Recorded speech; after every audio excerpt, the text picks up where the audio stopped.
ایک صحابی کو نبی پاک صلی اللہ علیہ وسلم نے سرکار نے فرمایا کہ جب اس کا انتقال ہو جائے تو مجھے بتانا. صحابی بھی نوجوان تھے، 14-15 سال عمر تھی. انہوں نے پتا اپنے والد صاحب کو کیا کہا، فرمایا میرا انتقال ہو جائے تو حضور کو خبر نہیں کرنی، اس لیے کہ میں رات کو انتقال کروں گا. ایسا نہ ہو کہ نبی پاک آئیں اور یہودیوں کے محلے سے گزر کے آئیں اور کوئی یہودی حضور کو تکلیف دے. میں اپنے جنازہ حضور پڑھائیں تو بخشش ڈائریکٹ ہے کہ نہیں، فوراً جنت ہے کہ نہیں. لیکن انہوں نے کہا میں نہیں چاہتا کہ میں اپنے نفع کے لیے محبوب کو تکلیف دوں.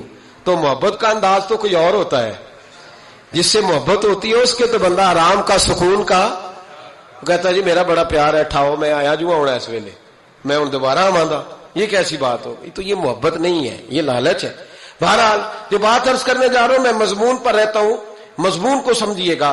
سید صاحب کہتے ہیں وہ بندہ جب جانے لگا تو میں نے اس کو کہا، میں نے کہا یار تو سویرے پوچھ لیتا، کیا حرج تھا، صبح پوچھ لیتا. حضرت صاحب بوڑھے آدمی، آدھی رات کو تکلیف دی، ابھی 2 گھنٹے میں سحری ہونے والی تھی. تو کہتے ہیں وہ چلا گیا تو سید صاحب نے مجھے بلایا، کہنے لگے محمود مسئلہ میں نے بتایا، تمہیں کیا تکلیف ہے؟ اور پھر فرمانے لگے میرا دین میرا مشن ہے، میرا دین میرا مشن ہے. شکر کرو کسی نے بات پوچھی تو ہے نا. اور اگر کوئی میرے دین کے معاملے میں کوئی بات کرنے آتا ہے تو میں اس سے اکتاتا نہیں ہوں. تو جب انسان راضی بالرضا رہنے لگتا ہے نا، پھر وہ ہر روز نماز پڑھ کے تکلیف نہیں اسے ہوتی. پھر روز درود شریف پڑھ کے وہ یہ نہیں کہتا کہ چلو 2-4 چھٹیاں بھی کر لو. پھر روزانہ تلاوت کر کے اسے کہیں دقت محسوس نہیں ہوتی، چونکہ اب وہ چاہتا ہے کہ جس حال میں میرا رب رسول مجھے رکھیں گے، جو حکم دیں گے، میں نے اس سے کوئی تنگی محسوس نہیں کرنی، میں نے اس کے مطابق چلنا. اور قرآن مجید نے ایک نیا انداز اختیار کیا سورہ مائدہ کے اندر. اس کی آیت نمبر 119 ہے. اللہ کریم نے فرمایا رضی اللہ عنہم ورضوا عنہ، صحابہ کی بات ہو رہی ہے. فرمایا وہ اللہ سے راضی ہے اور اللہ ان سے راضی ہے. حضرت سیدنا موسیٰ علیہ السلام نے عرض کی کوہ طور پہ جا کے، مولا میری قوم پوچھتی ہے کہ کوئی ایسا کام بتا جو ہم کریں تو ہم سے راضی ہو جائے. حضرت موسیٰ کی قوم کا خیال تھا کہ تہجد کا حکم آئے گا تو پڑھیں گے، صدقات کا حکم آئے گا تو دیں گے، جہاد کی بات ہوگی تو کریں گے. کچھ جو نیک لوگ تھے ان میں سے انہوں نے یہ پیغام دیا کہ مالک ہمیں بتائے کہ وہ کس کام پہ راضی ہوتا ہے، ہم وہ کام کریں تاکہ اللہ ہم سے راضی ہو جائے. حضرت موسیٰ کلیم کہتے ہیں میں نے عرض کی مولا میری قوم پوچھتی ہے کہ کون سا ایسا کام کریں کہ تو راضی ہو جائے. تو رب کریم نے ارشاد فرمایا موسیٰ کہتے میرا خیال تھا کوئی لسٹ ملے گی، لیکن مالک نے ایک جملہ کہا، ایک جملہ، اور تفسیروں کے دریا بہا دیے. عرش کے مالک نے فرمایا موسیٰ ان سے کہو جا کے کہ وہ مجھ سے راضی ہو جائے، میں ان سے راضی ہو جاؤں گا. مجھ سے راضی ہو جائے. بندے اللہ سے راضی ہی نہیں راضی ہوتے. امام غزالی سے کسی نے پوچھا تھا، امام غزالی سے، کہ حضور اللہ کا بندے سے راضی ہونا کمال ہے یا بندے کا اللہ سے راضی ہونا کمال ہے؟ تو امام غزالی مسکرائے، فرمانے لگے رب تو بڑا ہی مہربان ہے، وہ تو بڑی جلدی راضی ہو جاتا ہے. وہ تو مسجد میں آ کے توبہ کرے تو اللہ راضی، کسی یتیم کے سر پہ ہاتھ پھیرو تو اللہ راضی، وہ تو کسی اندھے کو رستہ دکھایا تو اللہ راضی ہو گیا، وہ تو طوائف نے کتے کو پانی پلایا تو اللہ. امام صاحب فرمانے لگے یہ بندہ ہے جو اللہ سے راضی نہیں ہوتا. جس کے پاس اولاد نہیں وہ کہتا ہے چلو ایک بیٹی مل جائے تو میں راضی ہوں، بیٹی مل گئی تو کہتا اب ایک بیٹا بھی ملے تو پھر راضی ہوں، پھر کہتا ہے یہ دونوں اچھی تعلیم حاصل کر لے تو پھر میں راضی ہوں، پھر کہتا ہے یہ بہت زیادہ پیسے کمائے تو پھر میں راضی ہوں.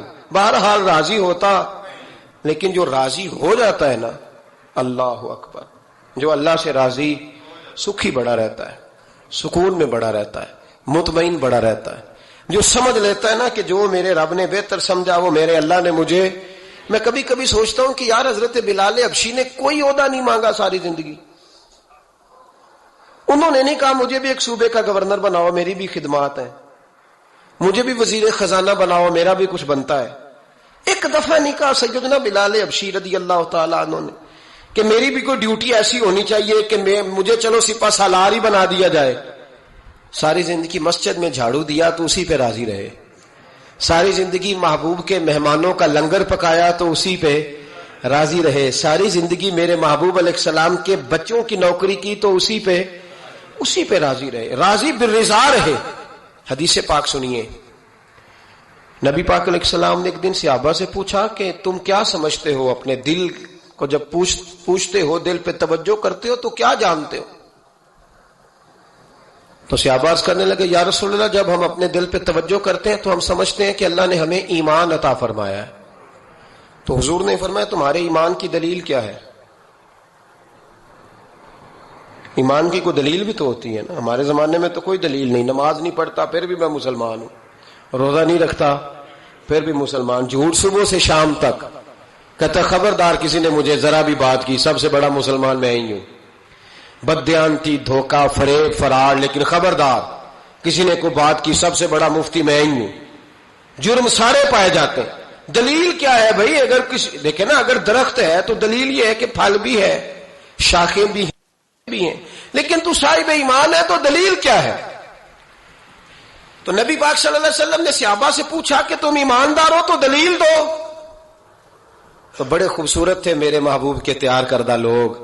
عرض کرنے لگے یا رسول اللہ، ایمان کی دلیل یہ ہے کہ اگر اللہ ہمیں نعمت دیتا ہے تو ہم شکر ادا کرتے ہیں، اگر کبھی مصیبت آتی ہے تو ہم صبر کرتے ہیں، اور یا رسول اللہ ہم اپنے رب کے ہر فیصلے پر راضی رہتے ہیں. ہم اپنے اللہ کے ہر فیصلے پر. اب حضور نے رزلٹ کا اعلان کیا تو میرے محبوب فرمانے لگے پھر سنو، میں گواہی دیتا ہوں واقعی اللہ نے تمہیں دولت ایمان عطا فرمائی ہوئی. پھر واقعی اللہ نے تمہیں دولت ہے. اگر تم اپنے رب پر راضی ہو، اگر تم راضی ہو اس کام پر جس پہ اللہ نے تمہیں رکھا ہوا ہے، اگر تمہیں کسی کو دیکھ کر تکلیف نہیں ہوتی، اگر تم نہ حسد میں جلتے ہو، نہ بغض میں، نہ کینے میں، نہ تکبر میں، نہ احساس کمتری کا شکار ہوتے ہو، اگر تم راضی رہتے ہو کہ میرے مالک نے بہترین زندگی مجھے دی، پھر اس کا مطلب یہ ہے کہ تم صاحب ایمان ہو. ہمارے زمانے میں لوگوں کی وہ تکلیفیں، صبر نہیں ہے، سکون نہیں ہے، بے چینی سی ہے، بے قراری سی ہے. معاشرے میں ایک عجیب سی ہلچل ہے. ہر آدمی سمجھتا ہے کہ وہ سامنے والا جو شخص ہے نا وہ بڑا سکھی ہے اور میں بڑی تکلیف میں ہوں. میں رات اپنے پیر بھائیوں کو سمجھا رہا تھا. میں کہہ رہا تھا یاد رکھنا، جس آدمی کا عہدہ بڑا ہوتا ہے نا اس کا زخم بھی بڑا گہرا ہوتا ہے. اس کا زخم بھی بڑا. ہاں، وہ کسی شاعر نے، شعر اردو کا ہے اور تھوڑا وقی تھا شاعر بھی، تو بات بھی اس کی تھوڑی وقی ہے. چلیں آپ سیانے لوگ ہیں، آپ کی سمجھ میں آ ہی جائے گی. اس نے کہا تھا کہ ہجوم غم میں بھی توہین نے ضبط غم نہ ہوئی، ہجوم غم میں بھی توہین نے ضبط غم نہ ہوئی، ہم اس احتیاط سے روئے کہ آنکھ نم نہ ہوئی. لوگوں کو نہیں پتا چلا کہ ہم رو رہے ہیں، ہم نے واہ ویلا کر کے دنیا، ہم اس احتیاط سے روئے کہ ہماری آنکھ نم نہ ہوئی. ہم نے واہ ویلا کر کے نہیں بتایا کہ بڑی دقت میں. ہم نے اپنے آپ کو محفوظ رکھا، ضبط میں رکھا، حوصلے میں رکھا، اللہ کی رضا پہ راضی رہے. اپنے آپ کو اپنے رب کی رضا پر. میرے نبی پاک صلی اللہ تعالی علیہ وسلم نے فرمایا کہ قیامت کے دن میری امت کا ایک گروہ ایسا ہوگا جسے اللہ تبارک و تعالی اس طرح جنت میں پہنچا دے گا جیسے کوئی بندہ اڑ کے جنت میں چلا جاتا ہے. وہ جب جنت میں پہنچیں گے نا تو فرشتے ان سے پوچھیں گے تم نے حساب دیا؟ کہیں گے ہمیں تو پتہ ہی نہیں حساب کیا ہے. پل سے رات سے گزرے، کہیں گے خبر ہی نہیں پل سے رات کہاں ہے. تو یہاں کیسے آ گئے؟ کہیں گے اللہ کے فضل سے، اللہ کے فضل سے. تو کہا بتاؤ تو صحیح تمہاری نیکی کیا تھی؟ تو کہیں گے دو باتیں تھیں. ایک تو ہم اللہ کے حلال کو حلال جانتے تھے، رب کے حرام کو حرام جانتے تھے، اور دوسرا یہ تھا کہ ہم اللہ کے ہر فیصلے پہ راضی رہتے تھے. اللہ کے ہر فیصلے پہ. تو جو رب کریم کی رضا پہ راضی رہے پھر اسے کسی حساب کتاب کا سامنا نہیں کرنا پڑے گا، پھر اسے پل سے رات کی دشوار گزار گھاٹیوں کا سامنا نہیں کرنا پڑے گا. شرط یہ ہے کہ وہ اللہ کی رضا پہ راضی رہے، وہ اللہ کے فیصلے کو بصیر و چشم مانے، وہ عاجزی اور انکساری کے ساتھ گردن جھکا دے اپنے مالک کے فیصلوں پر، جھکا دے. اللہ نے حضرت ابراہیم کو اولاد نہیں دی، پھر زمانے کے بعد دی، پھر دینے کے بعد کہا کہ جاؤ وادی غیر ذی زرع ان میں چھوڑ کے آؤ. سخت گرمیاں ہو جائیں تو لوگ بچوں کو اسکول نہیں بھیجتے، چھٹیوں کا اعلان ہو جاتا ہے، لیکن حضرت ابراہیم چھوڑ آئے بچہ. اور بچہ، ایک تو بچہ اللہ تعالیٰ روٹین میں دیتا ہے تو اس کی قدر و منزلت اور ہوتی ہے، اور ایک بندہ بڑی دعاؤں التجاؤں خواہشات کے بعد لیتا ہے، اس کی قدر و منزلت وہ بچہ جو بڑی دعاؤں کے بعد لیا کا چھوڑ آؤ، کوئی کھانا نہیں، پانی نہیں، دانا نہیں، حضرت ابراہیم چھوڑ آئے، 13 سال اکٹھے رہنے کی اجازت نہ ملی، اور جب اجازت ملی تو کہا اب چھری اٹھاؤ اور بیٹے کی گردن پہ چلا دو۔ آپ اس کو آسان کام سمجھتے ہیں؟ اتنی تسلیم و رضا، ہر فیصلے پہ راضی ہونا، ہر فیصلے پہ۔ یہاں ہمارا حال یہ ہے کہ 2 منٹ کے لیے تکلیف آتی ہے تو لوگ واویلا کرتے، شور بچاتے، کفر بولتے۔ ہر آدمی آپ اس کو ٹٹول کے دیکھیں تو کہتا ہے سب سے تکلیف میں ہی ہوں۔ کس سولی پہ لٹکے ہوئے ہم؟ آخر کون سا معاشرے کا ایسا دکھ ہے جو صرف ہمارے پاس ہی آ گیا؟ ہر آدمی کہتا ہے مجھے نہ چھیڑنا، سب سے زیادہ غمگین میں ہی ہوں۔ بھائی بتا تو صحیح نا کہ آخر کون سی ایسی چیز ہے جو مالک نے تجھے عطا نہیں فرمائی؟ لیکن ہماری آزمائشیں ہیں، ہمارے جملے ہیں، ہماری گفتگو ہے کہ ان سے شکوہ چھلکتا ہے، ان سے شکایتیں ٹوٹ ٹوٹ کے نیچے گرتی ہیں۔ ہم یہ سوچتے ہی نہیں کہ ہمیں نہیں پتا ہمارے حق میں بہتر کیا ہے، ہمارے رب کو پتا ہے کہ ہمارے حق میں بہتر کیا ہے۔ اس لیے لوگ شکایت نہیں کرتے تھے، آج ہر بات پر شکایت ہے، ہر بات پر لوگ شکوہ کرتے ہیں، اور ہر بات پر لوگ اللہ تبارک و تعالیٰ کی بارگاہ ہے ناز کے نافرمان بنتے ہیں۔ اور پھر سوال کیا، یا اللہ تو راضی ہو جا، یا اللہ تو، اور اللہ کیا فرماتے ہیں؟ فرماتے ہیں موسیٰ اپنی قوم سے کہو یہ مجھ سے راضی ہو جائے میں بھی ان سے راضی ہو جاؤں گا۔